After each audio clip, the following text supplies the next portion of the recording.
113:18 विदुरस्तद अभिप्रेत्य बोल सकते हो, विदुरस्तद अभिप्रेत्य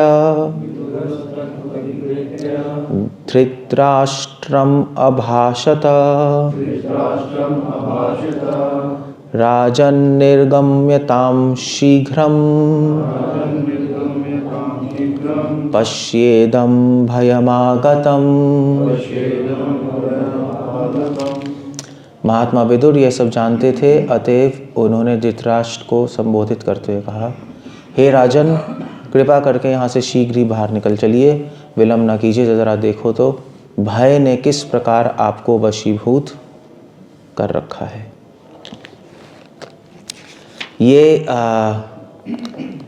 ये जो विदुर जी कह रहे हैं यहाँ पर कि विदुर जी ने राजसभा में उपदेश दे रहे थे। ये जो पीछे जो श्लोक चल रहे हैं, हमने सुना कि विदुर जी तीर्थ यात्रा करके आए और फिर उन्होंने उपदेश दिया। उनसे पूछा गया युधिष्ठिर महाराज ने, आपने क्या किया, कैसे बताया, समय नहीं, और कृष्णा क्या कर रहे थे द्वारका में। That's what he asked him. So Vidur ji ने खैर कृष्ण के बारे में तो चर्चा नहीं की, क्योंकि उनको पता था कि कृष्ण भगवान ने लीला समाप्त कर दी है। मगर विदुर जी वहाँ पर धृतराष्ट्र को संबोधित करते हुए कह रहे थे। यहाँ पर आ रहा है राजन, शीला प्रभुपाद पॉपट में लिख रहे हैं, बाद में पढ़ लेना। वो लिख रहे हैं कि विदुर जी एक ये बताना चाहते थे धृतराष्ट्र को, और यहाँ पे राजन कह के धृतराष्ट्र को संबोधित कर रहे हैं, युधिष्ठिर महाराज को नहीं। यूँ समझ लीजिए कि धृतराष्ट्र को टॉन्टी मार रहे हैं कि हे राजन, धृतराष्ट्र को कह रहे हैं कि धृतराष्ट्र, आप राजा की गद्दी पे बैठे हो, एक्चुअली बैठे नहीं, चिपके हुए हो आप। That's the whole idea. Srila Prabhupada पॉपट में लिख रहे हैं कि धृतराष्ट्र को राजा की गद्दी इसलिए चाहिए थी क्योंकि धृतराष्ट्र चाहता था कि उसके पुत्र दुर्योधन और आदि सारे पुत्र मतलब उसके बाद राज्य संभाल लें, क्योंकि पांडु चले गए थे। पांडु के 5 पुत्र पांडव थे। धृतराष्ट्र नहीं चाहते थे कि पांडु के पुत्र बने राज्य के अधिकारी, उनके पुत्र बने। धृतराष्ट्र अंधा था, जैसे भागवतम कहती है, अकल से भी और आँख से भी पूरी तरह आसक्त अपने परिवार से। जो पिछला श्लोक है उससे कंटिन्यूशन नहीं आ रही है। पिछले श्लोक में सुखदेव गोस्वामी ने बताया था कि जो घर से आसक्त होते हैं और अपनी चीज़ों से आसक्त होते हैं वो अंधे हो जाते हैं, उनके डिसीजंस गलत होते हैं। और अब सुखदेव गोस्वामी यहाँ पर उसका एग्जाम्पल धृतराष्ट्र दे रहे हैं। तो एक तरफ युधिष्ठिर, एक तरफ धृतराष्ट्र है ना। युधिष्ठिर महाराज के पास सब कुछ होते भी वो निरासक्त हैं। धृतराष्ट्र के पास कुछ भी होते हुए नहीं भी वो पूरी तरह आसक्त हैं। गद्दी पे तो बैठे हैं, गद्दी पे तो बैठे थे, मगर एक्चुअली कोई भी इसमें समर्थन नहीं था कि वो राज्य गद्दी पे बैठे। ना विदुर जी, ना भीष्म पितामह, ना कुंती महारानी, कोई भी नहीं था कि धृतराष्ट्र गद्दी पे बैठे। धृतराष्ट्र को चाहिए था कि युधिष्ठिर महाराज को राज्य गद्दी संभालने दें और दुर्योधन को समझाएं या दुर्योधन के पक्षपात ना करें। That was his duty. Dhritarashtra ने ऐसा नहीं किया। इसलिए यहाँ पर कह रहे हैं विदुरस तद अभिप्रेत्य। अभिप्रेत्य का मतलब है कि विदुर जी ने वहाँ पर धृतराष्ट्र का अभिप्रेत्य मतलब अभिप्राय जानकर धृतराष्ट्र की इंटेंशन समझी। धृतराष्ट्र क्यों बैठे हैं राज्य गद्दी पे। गरुड़ पुराण में लिखा है कि किसी भी बुद्धिमान व्यक्ति को अगर कोई लाइफ में डिसीजन लेना है तो हमेशा दूसरों की क्रिया देखकर डिसीजन नहीं लेना चाहिए, या उनके विचार सुनकर डिसीजन नहीं लेना चाहिए। उनका अभिप्राय जानना चाहिए। क्रिया और विचारों के पीछे अभिप्राय होता है। भगवान कृष्ण भी ऐसे ही हैं। भगवान कृष्ण भी क्रिया और विचारों को नहीं देखते हैं मगर देखते भी नहीं देखते। क्रिया और विचारों के पीछे अभिप्राय को समझते हैं। युधिष्ठिर महाराज ऐसे ही थे। हम पूरा डिस्कशन यही कर रहे हैं। युधिष्ठिर महाराज राजसूय यज्ञ कर रहे थे, भोगी लग रहे हैं, कि मुझे राज्य मिल गया, मैं राज से यज्ञ करूँगा, अश्वमेध यज्ञ करूँगा, इतना सारा धन कलेक्ट करूँगा। और इसके पिछले श्लोक में ही सुखदेव गोस्वामी कह रहे थे युधिष्ठिर महाराज बड़े खुश थे कि उनका पुत्र भी पौत्र भी हो गया, परीक्षित महाराज, सब सेटल हो गया, बिल्कुल भोगी लग रहे हैं। मगर कृष्ण भगवान युधिष्ठिर महाराज की साइड में थे। क्यों? क्योंकि कृष्ण भगवान युधिष्ठिर महाराज की क्रिया और विचारों को नहीं देख रहे, उसके पीछे उसका अभिप्राय देख रहे हैं। इसको कहते हैं कृष्णा कॉन्शियसनेस। कृष्णा कॉन्शियसनेस, कृष्ण भावनामृत संघ कह लो या कृष्णा अभिप्राय संघ कह लो, एक ही बात है। भावना मतलब विचारों क्रिया के पीछे भावना क्या है, that's the whole idea there. इसलिए धृतराष्ट्र तो शुरू से जानते थे विदुर जी का अभिप्राय, शुरू से। विदुर जी कितनी बार धृतराष्ट्र को समझाते थे आकर, धृतराष्ट्र समझ भी जाते थे। और फिर जब विदुर जी चले आते थे, दुर्योधन सामने आता था, विदुर जी का मीटर दोबारा से घूम जाता था। पुत्र की आसक्ति में भूल जाते थे कि एक्चुअली एक बार तो भीष्म पितामह ने समझाया, भीष्म मतलब विदुर जी एक बार धृतराष्ट्र के पास आए, धृतराष्ट्र ने, विदुर जी ने पूरा डिस्कशन की, महाभारत में आता है, समझाया धृतराष्ट्र को। धृतराष्ट्र ने मान भी लिया, ठीक है मैं बिल्कुल कन्विंस्ड हूँ, दुर्योधन को हम निकाल देंगे, पांडवों को बिठाएंगे, क्योंकि पांडवों की साइड कृष्ण की इच्छा है कि पांडव युधिष्ठिर महाराज राज्य बने। विदुर जी कहते हैं वेरी नाइस। विदुर जी कहते हैं कृष्ण तो पर ब्रह्मन है, कृष्ण तो नारायण है, क्लियर हो गया। फिर जब बाद में दुर्योधन आया, दुर्योधन ने चिल्लाया धृतराष्ट्र पे कि पिताजी आप अंधे हो, आप पागल हो। धृतराष्ट्र चूहे बन के बैठ गए। इनफैक्ट महाभारत में यहाँ तक आता है कि जब युद्ध हो रहा था तो भीष्म पितामह एक बार दुर्योधन के पास गए और दुर्योधन ने पूछा कि ये पांडव मर क्यों नहीं रहे, मैंने इतनी कोशिश की मारने की, इतना षड्यंत्र रचा, लाक्षाग्रह किया नहीं, भीम को जहर खिलाया, और उसके बाद जंगल में भी कितनी बार उन्होंने अटैक किया उनको मारने के लिए, मर ही नहीं रहे। और अभी भी युद्ध में इनके पास अक्षौणी सेना तो कम है, मेरे पास ज़्यादा है, फिर भी मर क्यों नहीं रहे? नहीं, और आप भी हो मेरे साथ, कर्ण भी है, उसके बाद द्रोणाचार्य जी भी हैं, तब भी ये अभी तक सस्टेन कर रहे। ये जो डिस्कशन हुई थी ये कुछ आई थिंक 11th और 10th डे हुई थी महाभारत के, नहीं समय बीत गया था और दुर्योधन हार रहा था, उसकी सेना मरती जा रही थी। तो भीष्म पितामह ने कहा दुर्योधन, पूरी डिस्कशन है ब्यूटीफुल महाभारत में, भीष्म पितामह ने कहा दुर्योधन, सीधा कहा दुर्योधन तू अपने पिताजी की तरह अंधा है, तुझे पता नहीं कृष्ण नारायण है और अर्जुन नर है। भीष्म पितामह ने सीधा बता दिया दुर्योधन को कि नर नारायण से लड़ने जा रहा है तू, नर नारायण से तो पूरा ब्रह्मांड भी आ जाए 1 सेकंड में ख़त्म हो जाएगा, और हम क्या है, मैं क्या हूँ और द्रोणाचार्य क्या है, कर्ण क्या, हम तो सब एक जुगनू हैं, हमें चाहे तो कृष्णा एक पलक झपकने से पहले ही ख़त्म कर दें। दुर्योधन वहाँ पे कह रहा अच्छा, दुर्योधन कहते हैं हाँ मैं कन्विंस्ड हूँ वो नारायण है और वो नर हैं, अब मैं देखता हूँ किस तरह युद्ध नहीं करूँगा। पूरी उसकी बुद्धि घूम गई उस टाइम डिस्कशन करते करते। फिर विष्णुदा ने कहा चलो बहुत अच्छा है। फिर एंड में दुर्योधन कहते हैं, डिस्कशन कहते हैं मगर नहीं, मैं फिर भी लड़ूंगा। सुन तो ये भी दुर्योधन कुछ भी समझ नहीं, थोड़े टाइम कन्विंस हो गया मगर फिर से उसकी बुद्धि को, इसको कहते हैं माया। कालिया भी ऐसे ही था, आप भागवत पढ़ो, जब कृष्ण, कालिया नाग पता है ना, जब कृष्णा कूदे थे कालिया देह में, अपनी बॉल चली गई थी ना उनकी, तो कृष्णा कूदे कालिया देह में कालिया को मारने के लिए, तो कालिया ने भगवान के दर्शन की, कालिया तो पानी के अंदर रहता था, उसने कृष्ण को देखा तो कृष्ण को देख के वो मोहित और आकर्षित हो गया, और उसको समझ आने लगा कि ये साधारण बच्चा नहीं है, तो शायद परब्रह्म ही है।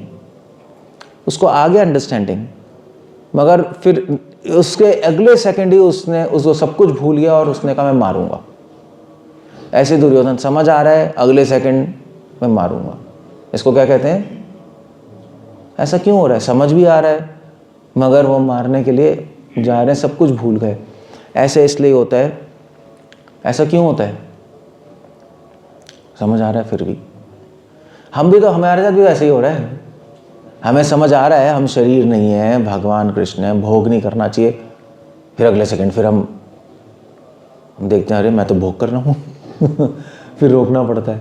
ऐसा क्यों हो रहा है? ऐसा सोचने वाली बात है। दुर्योधन के साथ भी ऐसे ही हो रहा है, धृतराष्ट्र के ऐसे हो रहा है, हमारे ऐसे हो रहा है। सब कुछ समझते हुए, देखते हुए, जानते हुए, मानते हुए भी हम सब कुछ भूल जाते हैं और वो कर रहे होते हैं जो नहीं करना चाहिए, और फिर करने के बाद हो जाता है ओ एक्चुअली क्या हो रहा है। ऐसा क्यों हो रहा है? कौन बताएगा?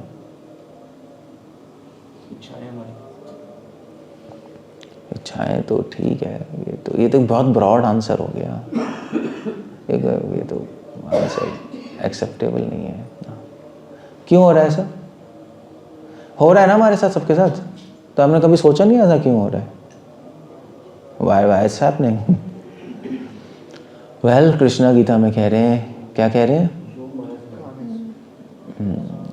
क्या है वो श्लोक? प्रकृति मोहिनीम आश्रिता, क्या है, कैसे?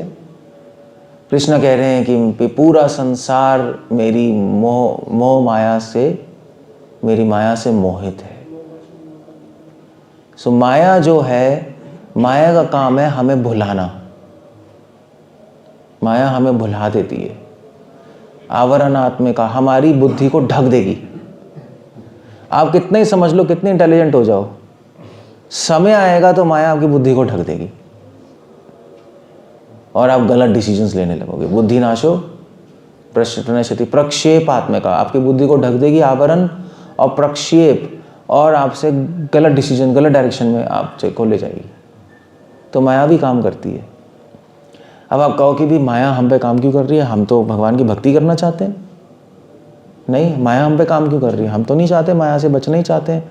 हम तो प्रे भी करते हैं, कृष्णा प्लीज़ हमारी मदद कीजिए, फिर भी माया हमें ढक के कहीं और ले आती है। जैसे नहीं होता, जैसे लोगों को किडनैप नहीं करते, किडनैप करते हैं ना लोगों को।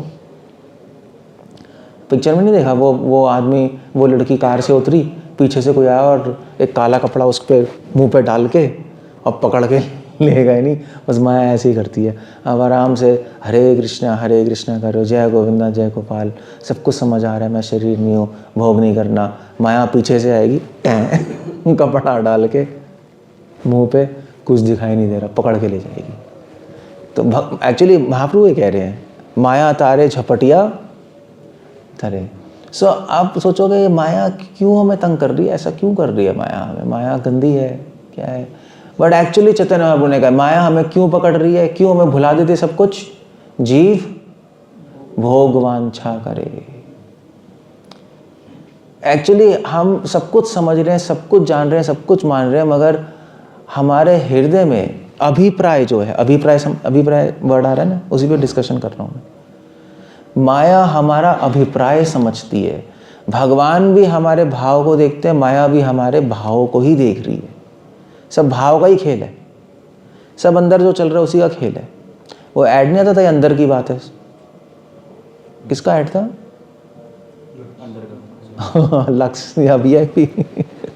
ये अंदर की बात है, बस वही है। माया को भी भगवान ने शक्ति दी है अंदर देखने के लिए। सो माया देख रही है, ठीक है, कृष्ण भी देख रहे हैं, जप कर रहे हैं, इन्होंने सर मुंडवा लिया, ये धोती कुर्ते में है, तिलक लगा रखा है, जप कर रहे हैं, सब कुछ अच्छा है, वेरी नाइस। पॉइंट्स हैं इसके 20 पॉइंट्स, गुड। बट फिर भगवान अंदर झांक के देख रहे हैं, इसका अभिप्रेत्य क्या है, इसका अभिप्राय क्या है, क्यों कर रहे हैं? और माया भी अंदर ही झांक के देख रही है क्यों कर रहे हैं, दोनों कर रहे हैं। सो अगर आपके अंदर अभिप्राय ये है कि ठीक है मैं ये सब क्यों कर रहा हूं, मुझे कृष्ण चाहिए, तो कृष्ण कृपा आएगी, माया कुछ नहीं कर पाएगी, माया नहीं करेगी। और अगर माया ने डिटेक्ट कर लिया कि अंदर आपके कुछ और इच्छा है, मिक्स्ड है, भगवान भी चाहिए मगर संसार भी चाहिए, कुछ चाहिए, तो माया पकड़ लेगी आपको। दैट्स इट, बस। जीव भोग वांछा करे, निकटस्थे माया तारे, झपटिया धरे।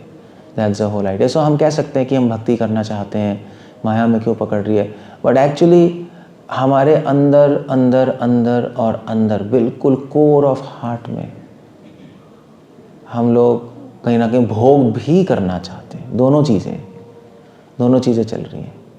सो कृपा भी मिलती है और माया भी पकड़ती है, दोनों ही चलते रहते हैं। इसलिए कभी कभी भक्ति अच्छी होती है, कभी कभी भक्ति बिल्कुल डाउन, ऐसी है ना, डाउन हो जाती है, ऐसे ही चलता रहता है ना ऊपर नीचे। सो इसको कहते हैं अभिप्राय, अभिप्रेत्य। सो अगर हमें भक्ति में अच्छी तरह करना है, सो आप अपना हार्ट को चेक करते रहो, अपने हार्ट को चेक करना बहुत ज़रूरी है। तभी भागवतम का पहला श्लोक ही है, पहला श्लोक क्या है, क्या है, क्या है, जन्माद्य अस्यतः अन्यवद् इतरेषु अभ्यकेश्वराट् तेन ब्रह्म हृदय आदि कव्ये। भगवान ने सबसे पहले ब्रह्मा जी के हृदय में ये ज्ञान दिया। भागवतम में आते, हृदय में क्यों दिया? क्योंकि हृदय में, बुद्धि में क्यों नहीं दिया? तेने ब्रह्मा बुद्धि आदि कव्ये, बुद्धि नहीं लिखा वहाँ पे, हृदय लिखा है। क्योंकि हृदय में क्या होता है? हृदय में भावनाएं होती हैं, अभिप्राय होता है। बुद्धि में लॉजिक होता है, बुद्धि में विचार होते हैं, शरीर में क्रियाएं होती हैं। भगवान ना शरीर देख रहे ना बुद्धि देख रहे, सीधा हृदय में झाँक के देख रहे हैं। इसलिए आप जब भी कुछ भी फील करोगे तो कहाँ फीलिंग होती है? जैसे आपको डर लगता है तो क्या करते हो आप? कहाँ हाथ रखते हो? हार्ट में लगते हो ना। जब डर लगता है हार्ट, आप भैया डर लग रहा है, ऐसे ही रखते हो ना। ऐसा तो नहीं कहते भैया डर लग रहा है, ऐसा कोई नहीं कहता, कोई भी नहीं कहता। यहाँ पे लगते हैं। जब किसी से प्रेम होता है तो कहाँ हाथ रखते हो? यहीं रखते हो ना। जब कहते हैं आई लव यू तो यहाँ लग के करते हैं ना, आई लव यू। ऐसा तो नहीं कहता आई लव यू ऐसा कोई नहीं कहता आई लव यू। सब फीलिंग यहीं होती है। जब दुख होता है यहीं होता है, यहीं फील होता है ना। हार्ट सेंटर है भावनाओं का, बुद्धि सेंटर है विचारों की, और शरीर सेंटर है क्रियाओं का। तेने ब्रह्मा हृदय आदि कव्ये। भगवान ने ब्रह्मा जी का हृदय देखा। ब्रह्मा जी ने करोड़ों साल तपस्या की, भगवान ने ब्रह्मा जी का हृदय देखा कि ब्रह्मा जी पूर्ण शरणागत होना चाहते हैं, मेरी सेवा करना चाहते हैं। तो भगवान ने सृष्टि के आदि में ब्रह्मा जी को 4 श्लोक दिए वेणु के माध्यम से। सो यहाँ पे विदुर जी तो वैसे एक्सपर्ट हैं। विदुर जी मंत्री हैं बाय द वे, नहीं हस्तिनापुर के, और मंत्री होने के नाते वो एग्जैक्टली समझते हैं कौन क्या सोच रहा है, इसका क्या अभिप्राय है, विद्वान है। तो धृतराष्ट्र का अभिप्राय समझना चाहते थे। अभिप्राय समझकर तद अभिप्रेत्य, उनका अभिप्राय समझकर, प्रेत्य समझकर, धृतराष्ट्रम अभाषत, धृतराष्ट्र से ऐसा बोले, अभाषत ऐसा बोले वो। तो क्या बोले वो धृतराष्ट्र को? राजन निर्गम्यताम, हे राजन निर्गम्यताम। गम्य मतलब क्या होता है? जाना। श्रील प्रभुपाद लिख रहे हैं निर्गम्य, निर्गम्यताम क्यों कह रहे हैं? नी क्यों लगा रहे हैं?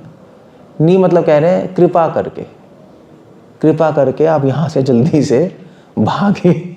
अब वो राजा उनको थोड़े ना कहेंगे अरे निकल यहाँ से। सो ही इज रिक्वेस्टिंग हिम कि मैं इतनी बार आपसे बोल चुका हूँ, आप छोड़िए, अब कृपा करके निकलिए। युद्ध खत्म हो चुका है, आपके सारे पुत्र मर चुके हैं, फिर भी आप इस सीट पे चिपके हो। मतलब पॉइंट क्या है? आप इस सीट पे बैठे हुए थे, मैं समझ रहा हूँ आपकी बात, आप इस सीट पे बैठे हुए थे कि जिससे पांडव इस सीट को ले ना ले, है ना, इसलिए बैठे हुए थे, और जिससे आप दुर्योधन आदि को सीट दे पाए, इसलिए आपने पकड़ के बैठा हुआ था। अब ना दुर्योधन बचा ना उसके भाई बचे, कोई भी नहीं बचा, फिर भी क्यों बैठे हैं आप? अब आपका पर्पस ही लॉस्ट हो गया, नहीं? तो इसलिए अब आप निकलिए यहाँ से। विदुर जी आगे कहेंगे कि धृतराष्ट्र आप एक कुत्ते की तरह यहाँ पे बैठे हो जो हस्तिनापुर के टुकड़ों पे पल रहे। अब आप बूढ़े हो गए हो, तो आपका कर्तव्य है आप सब छोड़ छाड़ के निकलो। अब युधिष्ठिर महाराज को बनने दो राजा, वैसे भी राजस्व यज्ञ होने वाला है, वो कर रहे हैं, अभी भी बैठे हो। तो इसलिए आप इससे पहले कि युधिष्ठिर महाराज कहें भैया प्लीज उतरिए और हम राज्य ले लें, आप खुद ही त्याग दो, प्रेस्टिजियसली यहाँ से निकलो। नहीं, एक प्रतिष्ठा भी बनी रहेगी ना, आपको निकालेंगे तो फिर तो गड़बड़ है, तो खुद ही छोड़ दो। तो दोनों तरफ से एडवाइस अच्छी थी। आप निकलिए, आपकी स्पिरिचुअल लाइफ भी हो जाएगी, जाके जंगल में तपस्या कीजिए, अब अच्छा है। आपकी वाइफ भी, वाइफ कौन थी धृतराष्ट्र की? गंधारी। दोनों जाइए तपस्या कीजिए, हम आपके लिए अरेंजमेंट कर देंगे, फॉरेस्ट में आराम से रहिए, भक्ति कीजिए, और आप खुद राज्य छोड़ोगे, लोग आपकी प्रशंसा भी करेंगे। कि नहीं कितना अच्छा है, इन्होंने राज्य छोड़ दिया, किसके लिए छोड़ा? भगवान की प्राप्ति के लिए। देखो कितना अच्छा है। तो वैसे भी आपको छोड़ना पड़ेगा तो आप प्रेस्टिजियसली यहाँ से चले जाइए।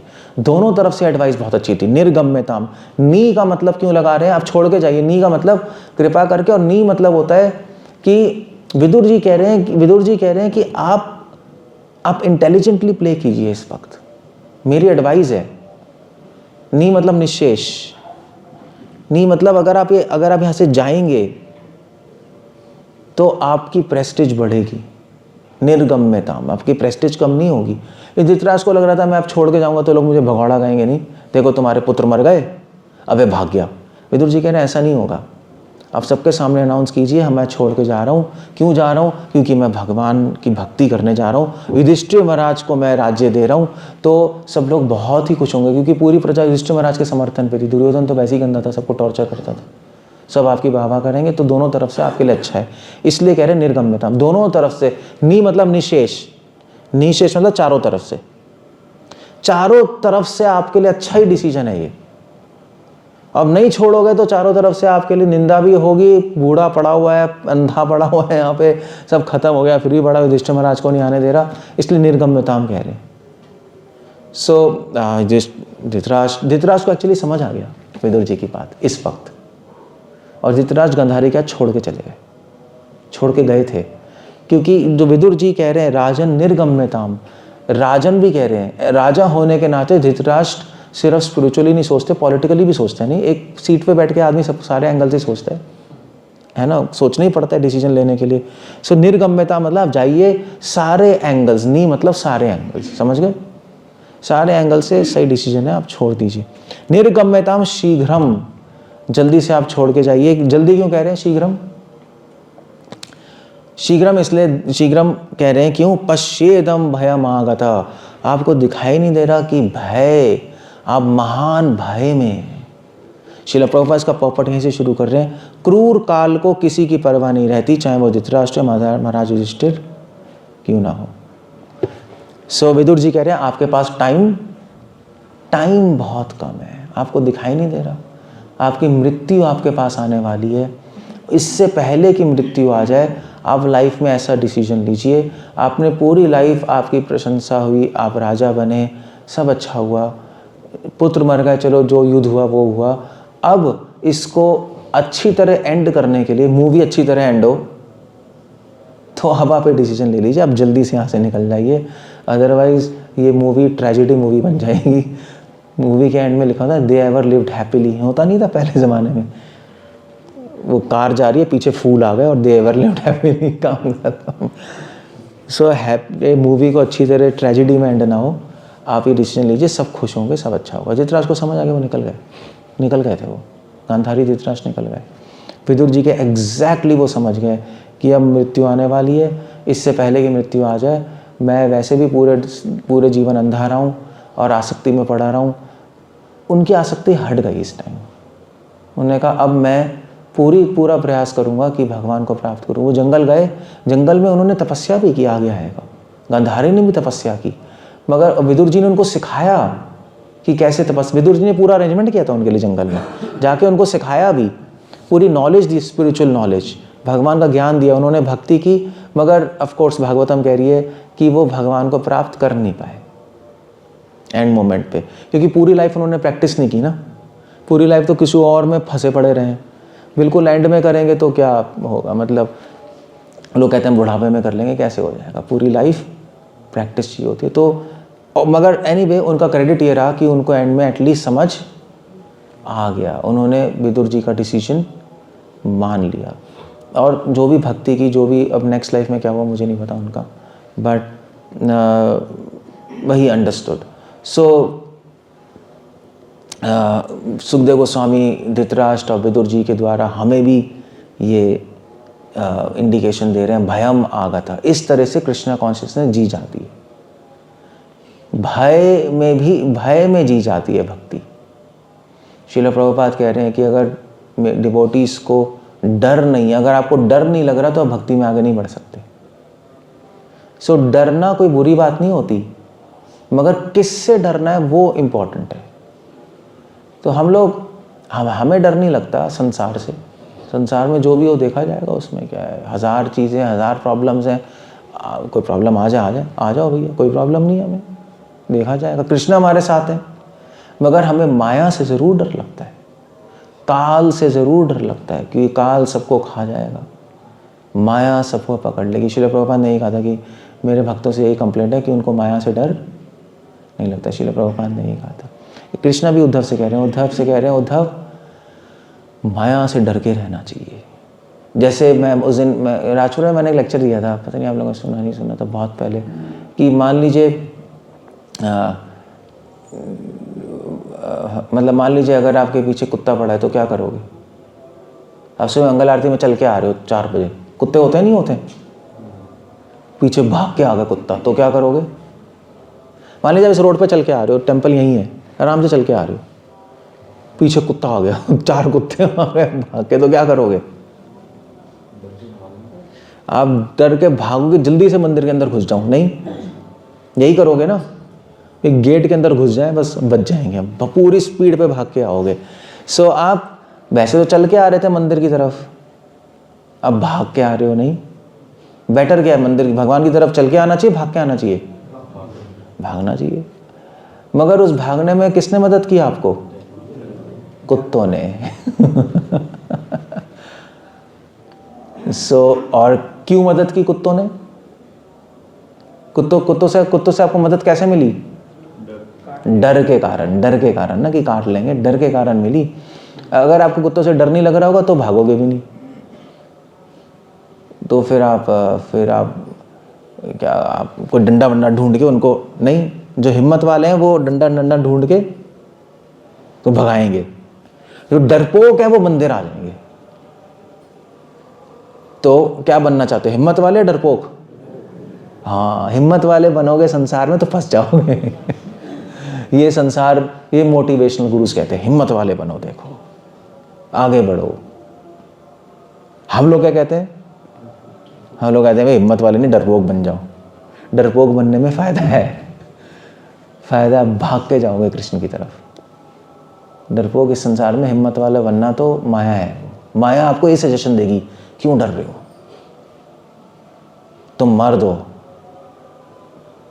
और तुम लड़ो कुत्तों से। कुत्ते मतलब संसार से, संसार के लोग कुत्ते ही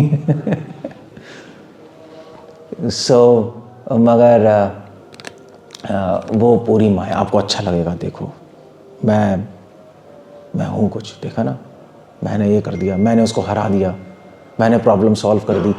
कृष्णा कह रहे हैं ये असुर है। लगता सही है ना, लगता सही है, मैंने देखो लड़ लिया, प्रॉब्लम सॉल्व कर दी, हरा दिया, लोग भी आपको शाबाशी देंगे, यस आपने 4 कुत्तों को भगा दिया। आप मंदिर में आकर देखो 4 कुत्ते पड़ गए थे, मैं डंडा लेके भगा दिया, वाह क्या बात है, हम तो भाग जाते हैं उनसे डर के, फिर आगे बाबा होगी। बट एक्चुअली माया का ट्रैप है ये। भगवान कह रहे हैं डर लो उससे। सो इसलिए डर गंदा नहीं होता, इसलिए वैदिक भक्ति जो है वो डर से ही चलती है। वैदिक भक्ति है जो हम भक्ति कर रहे हैं, रूपा गोस्वामी लिख रहे हैं, हमारी भक्ति की 2 प्रेरणाएं हैं।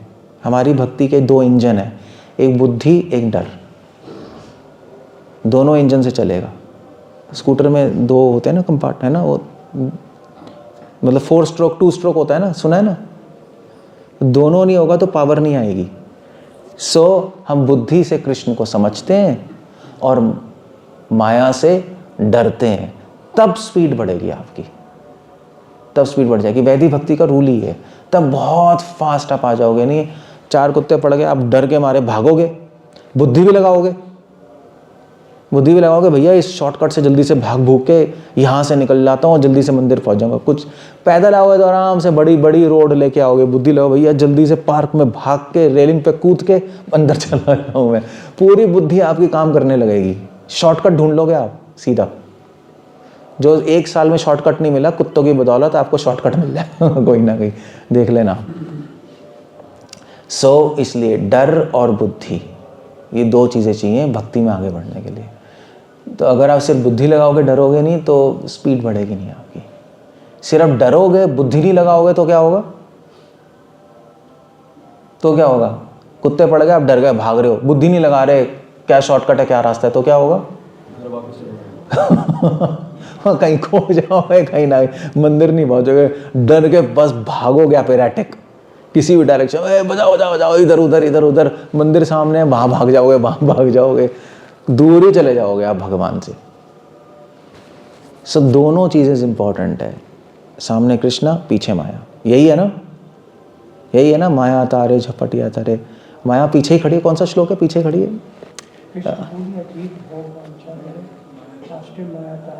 कौन से? नहीं, निकटस्थ थे नहीं, पीछे खड़ी है माया। मैं पूछ पाष्टे है कुछ, पाष्टे वर्ड है होगा, सीसी में पाष्टे वर्ड है, पीछे पीछे माया खड़ी है। कृष्ण बोलिया जीव, वही कह रहे हैं। सो पीछे माया, आगे कृष्णा, आगे बुद्धि लगाओ, बुद्धि आगे देखे और डर पीछे देखे, तो आप स्पीड पे चलोगे। सो इसलिए प्रभुपाद तभी वो यहाँ पे कह रहे हैं भयम आगतः, आपको दिखाई नहीं दे रहा भाई, भय, आपको डर नहीं लग रहा। अब आप पूरे जीवन आपको डर नहीं लगा, अब डरने की बारी है भाई, डर लो, क्योंकि सब खत्म हो चुका है।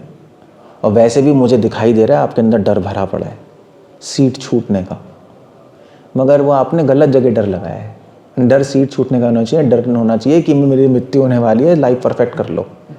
सो डर को सही जगह लगाना बहुत अच्छा है। लाइफ में कुछ चीज़ खराब नहीं होती, खराब है हम गलत को सही जगह लगाते हैं, गलत सही जगह को गलत जगह लगाते हैं, ये गर्भ प्रॉब्लम है। ना डर खराब है, ना क्रोध खराब है, कोई खराब नहीं है। नरोत्तम दास ठाकुर क्या कह रहे हैं? क्रोध भक्त विद्वेषी जने, काम कृष्ण कर्पण, भय के लिए क्या कह रहे हैं? भूलिया मैं एग्जैक्ट क्या है, बट एनीवे पॉइंट समझ गए ना, माया से डर लगेगा। सो बहुत अच्छा है। और अगर जब आप थोड़ा और एडवांस कर जाओगे भक्ति में तो क्या होगा?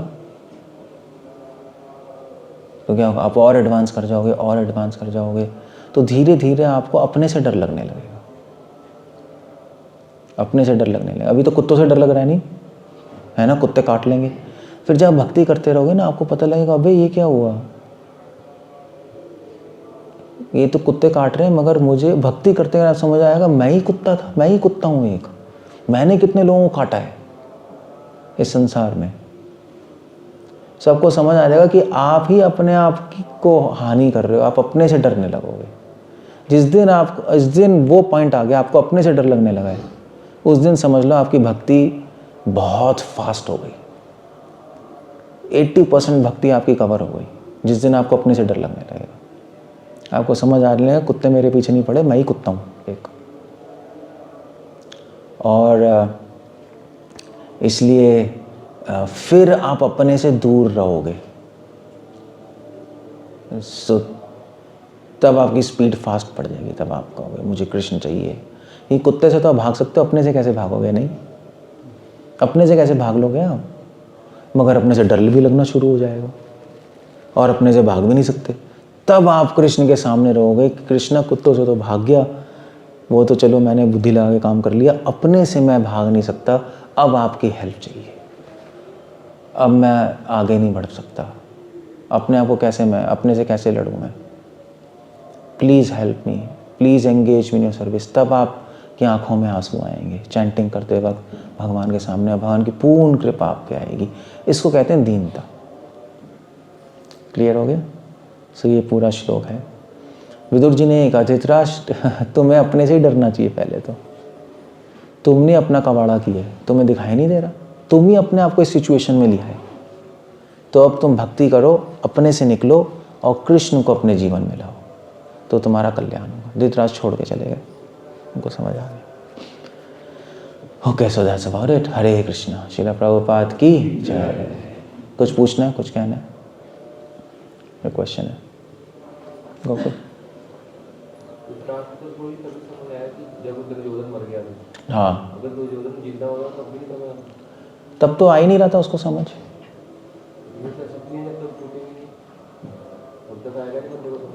हाँ, आसक्ति या तो खुद छोड़ दो या काल का प्रभाव छुड़वाएगा। तभी तो कह रहे हैं काल के प्रभाव ने तुम्हारी सारी आसक्तियां खत्म कर दी, ऑब्जेक्ट ही खत्म हो गया। महान दुख आ गया। सो विदुर जी को समझ आ गया। सो या तो काल छुड़वाएगा आसक्ति, या साधु संग छुड़वा सकता है। सुन के छोड़ दो, ये भी कर सकते हैं नहीं। सो बेटर है टाइम के लिए वेट करें, लाते पड़ें और कोई ट्रेजेडी हो, फिर आसक्ति खत्म हो, फिर आप समझो। उससे पहले है कि पहले सुन के ही समझ लो। नहीं क्या कहते हैं, लातों के भूत, और धृतराष्ट्र के यहाँ यही हो गया। भगवान कुछ ना कुछ करके आपकी आसक्ति को तोड़ ही देंगे। या तो सुन के मान लो, या संसार में काल आपको पीट पीट के समझा देगा, या इस जन्म में अगले जन्म में। आना तो आपको कृष्ण के पास ही पड़ेगा, वरना दुखी रहोगे। सो यही है बस। धृतराष्ट्र नहीं समझा था, साधु संग से नहीं समझा, विदुर जी थे, तो पिट पिट के फिर उसकी लाइफ में हुआ, तब समझ आया उसको, और कुछ नहीं। कुछ लोग पिटते रहते हैं फिर भी समझ नहीं आता। अगर साधु संग नहीं हो तो कितने ही पिट जाओगे, नहीं समझ आएगा आपको। क्योंकि अगर आपकी लाइफ में कोई ट्रेजेडी हो गई, साधु संग नहीं है, तो डिप्रेशन में चले जाओगे, है नहीं। अब धृतराष्ट्र तो डिप्रेशन में चला जाता अगर विदुर जी नहीं होते। मेरे 100 पुत्र मर गए, ले एक भी नहीं बचा। गांधारी सोच रही थी, गांधारी ने बोला भी था कृष्ण को कि एक पुत्र तो छोड़ देते। मेरे 100 के 100 मार दिए तुमने, एक सबसे छोटा वाला छोड़ देते, उसके सहारे ले लेता। बट भगवान ने कहा भैया इन्होंने तो वैष्णव ऑफेंस किया है, द्रौपदी नहीं, एक भी नहीं छूट सकता, संभव ही नहीं। मेरे प्रति करते तो मैं छोड़ देता, वैष्णव के मेरे भक्त के प्रति कर दिया, फिर माफ नहीं होगा। सो सब मर गए, तो अब उसको सहना पड़ा। धृतराष्ट्र को इस पोजीशन में आ गया। मगर विदुर जी थे, उन्होंने इंस्ट्रक्ट किया तब समझ आया, अदरवाइज ये सुसाइड करने वाले थे धृतराष्ट्र। मुझे ऐसा लग रहा है ये लटके हुए मिलते हैं 100% यही होना था। अगर साधु संग नहीं हो, दुख आ जाए तो आप डिप्रेशन में चले जाओगे, और अगर साधु संग है, दुख आ जाए तो आप भगवान के पास चले जाओगे। नहीं, क्योंकि वो अपनी इंस्ट्रक्शन से आपको भगवान के पास ले जाएगा। इसलिए साधु संग है तो दुख में भी फायदा है, सुख में भी फायदा है। क्लियर हो गया। साधु संग नहीं है तो सुख में भी फायदा नहीं, दुख में भी फायदा नहीं। दुख में तो डिप्रेशन में चले गए, सुख में आप और आसक्त हो गए। इसलिए साधु संग 2 बार बोले नहीं, सुख में भी साधु संग और दुख में भी साधु संग, सर्वशास्त्र का है। लव मात्रा साधु संग सर्व सिद्धि हुए।